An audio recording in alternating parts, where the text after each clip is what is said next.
हर हर महादेव, जय महाकाल। आप देख रहे हैं कहानी मंगल चैनल। क्या आपने कभी सोचा है कि जंगल सिर्फ हरे भरे पेड़ों, पक्षियों की चहचहाट और ठंडी हवा का नाम नहीं होता। कुछ जंगल ऐसे होते हैं जहां हवा में जीवन नहीं, मौत सांस लेती है।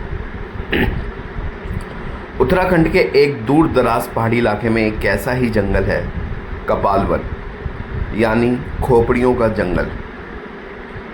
दिन में ये जगह शांत लग सकती है, लेकिन जैसे ही सूरज डूबता है, पेड़ों की जड़ों के नीचे दबे कंकाल अपनी जगह बदलने लगते हैं और शाखाओं पर लटकती है खोपड़ियों के एक दूसरे से फुसफुसाने लगती है। कहते हैं यहाँ की मिट्टी में लहू का स्वाद है और इस जंगल का हर पेड़ किसी की आखिरी चीख याद रखता है। अमावस्या की रात अगर कोई अकेला इस जंगल में चला जाए तो वो कभी इंसान बनकर वापस नहीं आता। उसका चेहरा, उसकी आंखें, उसकी हड्डियां सब इस जंगल की भेंट चढ़ जाते हैं और उसकी खोपड़ी पेड़ों की शाखाओं में झूलने लगती है, आने वाले अगले शिकार को घूरते हुए।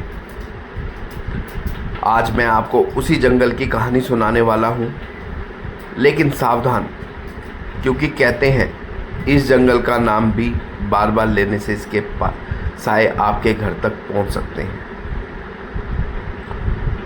उत्तराखंड के पिथौरागढ़ जिले के एक कोने में पहाड़ों की गोद में एक जगह है जिसका नाम स्थानीय लोग फुसफुसाकर बोलते हैं कपाल वन। कपाल यानी खोपड़ी और वन यानी जंगल। कहा जाता है कि यहाँ पेड़ों की जड़ों में, मिट्टी के नीचे और पंगड़ियों के किनारे इंसानी खोपड़ियाँ बिखरी पड़ी हैं। कोई इन्हें देख तो समझ सकता है कि ये सदियों पुरानी होंगी, लेकिन स्थानीय बुजुर्ग कहते हैं ये खोपड़ियाँ पुरानी नहीं होती, ये हर साल बढ़ती रहती है। यह जंगल मानो जिंदा है और यह किसी न किसी को अपने भीतर खींच लेता है। कहानी के मुख्य पात्र हैं अजय रावत। देहरादून में रहने वाला एक स्वतंत्र पत्रकार। अजय को हमेशा ऐसे विषयों पर लिखने का शौक था जिन पर कोई और नहीं लिखता। भूली बिसरी लोक कथाएं, छिपी हुई जगहें और अंधविश्वासों पर लिपटे रहस्य। एक दिन अजय को एक अनजान ईमेल आया। उसका सब्जेक्ट था, अगर सच जानना चाहते हो तो कपाल बनाओ। ईमेल में सिर्फ एक मैप लिंक था और नीचे लिखा था, अमावस्या की रात अकेले। अजय ने सोचा ये कोई पब्लिसिटी स्टंट होगा, लेकिन जब उसने मैप खोला तो लोकेशन एक ऐसी जगह की दिखी जहां गूगल मैप्स के सैटेलाइट व्यू में हर जंगल के बीच एक अजीब सफ़ेद घेरा नज़र आ रहा था। अजय ने ट्रेन और फिर जीप से सफ़र करके मैप पर दिखाए गए नज़दीक गांव दुर्गा पहुंचा। गांव में चाय पीते हुए उसने चाय वाले से पूछा, भाई यहाँ से कपाल वन कैसे जाएं? चाय वाला पहले तो चुप रहा, फिर बुदबुदाया, बाबू उधर मत जाना, जो भी गया वो लौटा नहीं, जो लौटे उनके पास अपनी अकल नहीं बची। गांव की बुजुर्ग औरत ने उसे और डराया। अमावस्या की रात उस जंगल में पेड़ सांस लेते हैं और खोपड़ियां बात करती हैं।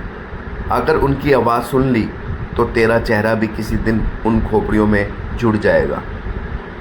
लेकिन अजय के अंदर का पत्रकार अब पीछे हटने वाला नहीं था। अमावस्या की रात अजय टॉर्च और कैमरा लेकर जंगल की ओर चल पड़ा। रास्ते में जैसे जैसे पेड़ों की छाया गहरी होती गई, एक अजीब ठंड उस पर हावी होने लगी। जंगल के किनारे एक पुराना लकड़ी का फाटक था जिस पर सूखी खून जैसी लाल परत जमी थी। उस पर किसी ने ताज़ा ताज़ा कुछ उकेरा था।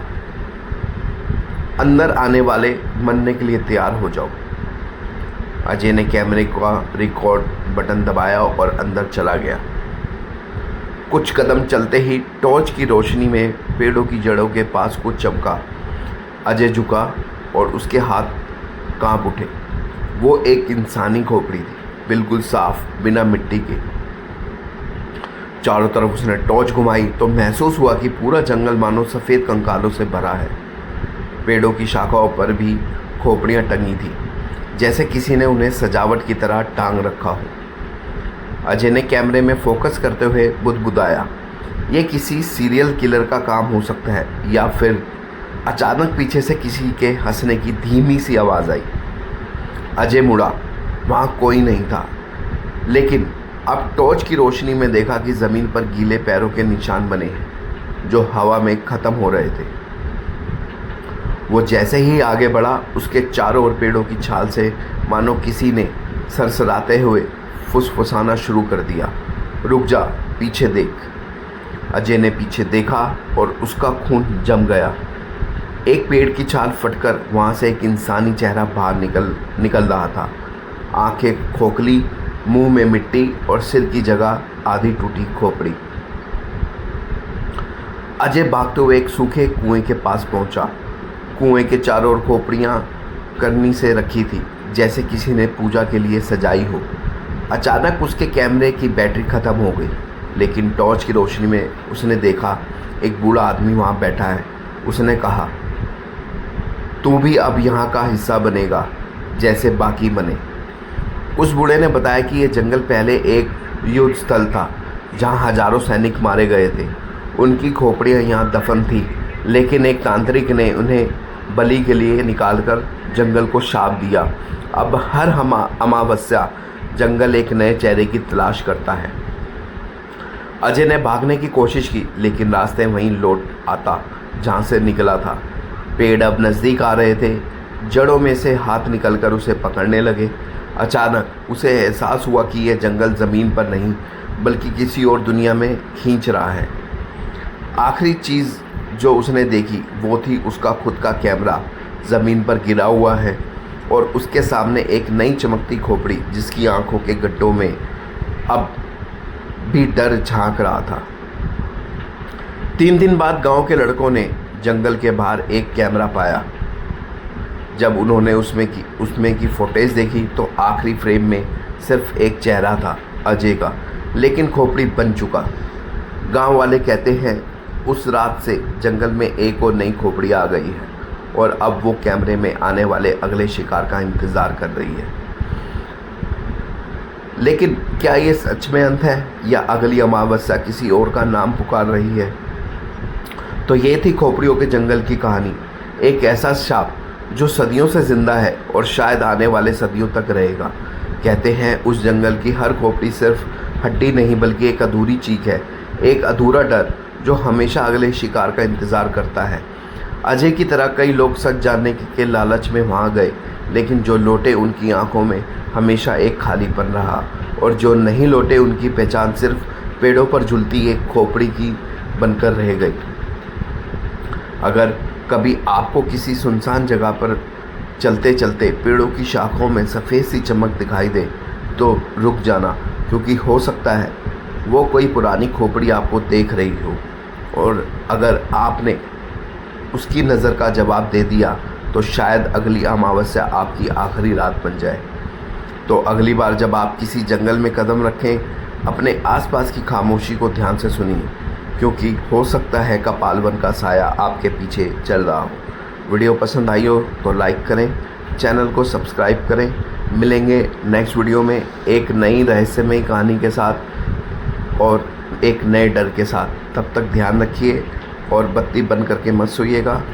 मिलेंगे नेक्स्ट वीडियो में। हर हर महादेव, जय महाकाल।